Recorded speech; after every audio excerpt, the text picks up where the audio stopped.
On today's show, there's more drama brewing in VW land, Chevy reveals the starting price for the Colorado ZR2, and I'll explain why all-wheel drive settings for American drivers aren't nearly as good as for European drivers. All that and more coming right up on Autoline Daily.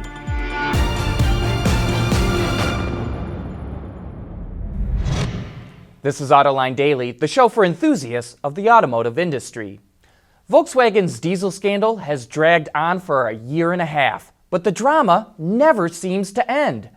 Reuters reports the company is now considering taking legal action against former chairman Ferdinand Piëch after a German newspaper reported he told then CEO Martin Winterkorn and other top directors about potential diesel emission cheating 6 months before the scandal went public. VW released a statement saying it rejected the claims by Piëch and that, quote, the Board of Management will carefully weigh the possibility of measures and claims against Mr. Piëch. We'll have to keep an eye on what happens, but it goes without saying that this is the last thing the company needs as it tries to put this scandal in its rearview mirror. Car sales last year in China were red hot, thanks in part to a tax cut for vehicles with engines 1.6 liters or smaller. But in December, the government decided to raise that tax, and that caused sales in January to slide. Sales were down nearly 10%, totaling 2.1 million units. That was the first drop in the country since February of last year. Sales also dropped because there were 5 fewer selling days due to the Lunar New Year. But just like every other region in the world, SUVs remained strong, with sales increasing 7%.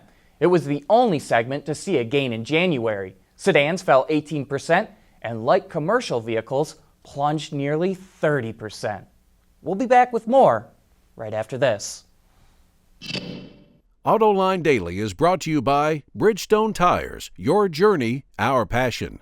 Dow Automotive Systems, advanced materials that deliver better results. Lear, a global leader in automotive seating and electrical systems. And by Yen Feng, experience in motion. Well, Chevy is looking to give its cars, trucks, and SUVs a little more pizzazz. You may remember it showed off a few concepts with the Redline name at SEMA in 2015. And due to positive feedback, Chevy will now roll out the package to 9 of its models. All Redline vehicles get black wheels with red hash marks, black nameplates outlined in red, blacked out grills, and black bow ties. Additional design elements are tailored to each vehicle.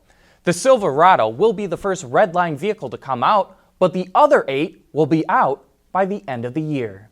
And along the same lines, Nissan is expanding its Midnight Edition to 5 more models: the Sentra, Altima, Rogue, Murano, and Pathfinder. It was previously only available on the Maxima SR. And like Chevy, the theme is black. All Midnight Edition vehicles include black wheels, black spoiler, black mirror caps, and available special floor mats.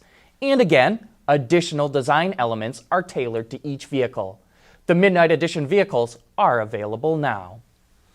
You know, Chevy has shared a lot of details about its new off-road performance truck, the Colorado ZR2, except for its price. But now we have that last piece of the puzzle. Chevy revealed it will have a starting price just a shade below $41,000 when it hits dealer showrooms later this spring. By comparison, a Toyota Tacoma TRD Pro is about $1,000 more. And even though it is bigger, the Ford Raptor is about $9,000 more. But if you'd like to learn more about the Colorado ZR2, check out our recent Autoline After Hours with the chief engineer of the truck, Anita Burke. You can find that interview on our website, autoline.tv, or just look for it on our YouTube channel. And speaking of after hours, you won't want to miss today's show. John and Gary Vasilash will be in Chicago talking about the new products making their debut at the show. That's this afternoon on Autoline.tv. Coming up next, why European cars are more fun to drive than American cars. At Bridgestone, our engineers want to help make sure you're not stuck on the side of the road. Our revolutionary drive guard tires are engineered to take a puncture and drive up to 50 miles. Ready to go. Watch our latest Archer demo at BridgestoneTire.com. Whether it's on television, online, or through social media, Autoline knows how to effectively get your marketing message to the people you want to reach. Contact Stacy Eman today. I gotta imagine at some point in time you've heard someone say that European cars are more fun to drive than American cars. Well, I have always thought, yeah, they got a lot of exotic, low production cars that are more fun than their American counterparts if they have one, but your average everyday car isn't going to be that much different. Well, I don't think that anymore, especially when it comes to all-wheel drive cars. Over the weekend, I got a chance to check out GKN Driveline's winter test facility in the Upper Peninsula of Michigan. For those that don't know, GKN is the world's leading supplier of automotive driveline technologies and systems. And while I was there, I got to drive a number of vehicles in a number of snowy and icy conditions. One of the vehicles I drove was the new Buick LaCrosse, which rides on a global platform. In the back seat of the car was one of the software engineers with a laptop in hand, toggling between the American and European settings for the all-wheel drive system. And it was very eye-opening to see that the difference between the two was noticeable right away. On the European setting, I could get the back end of the car to rotate more easily and keep it there with less throttle input. Not only is it more fun to drive, but it also makes your steering input feel more direct, which I would argue is safer. When traction started to break on the American setting, if I didn't give enough throttle to snap the back end loose, the car wanted to understeer and push wide in a turn.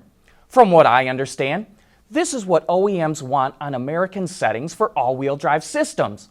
Well, why, you ask? It all has to do with what we're used to and comfortable with.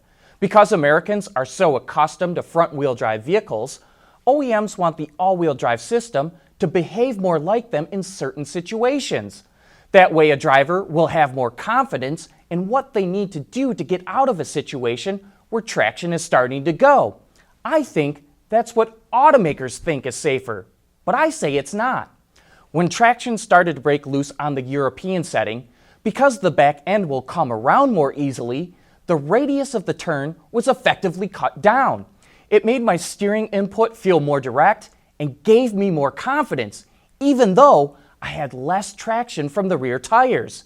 And that could be the difference from going into oncoming traffic or safely making a turn. I just wonder why OEMs do this. Is there data to back it up? Have they conducted surveys to see if that's what drivers want? Because if you ask me, I'd say give me a setting more like the Europeans. But that's what I think. What say you? As always, we welcome your feedback. That wraps up today's show. Thanks for watching, and please join us again tomorrow.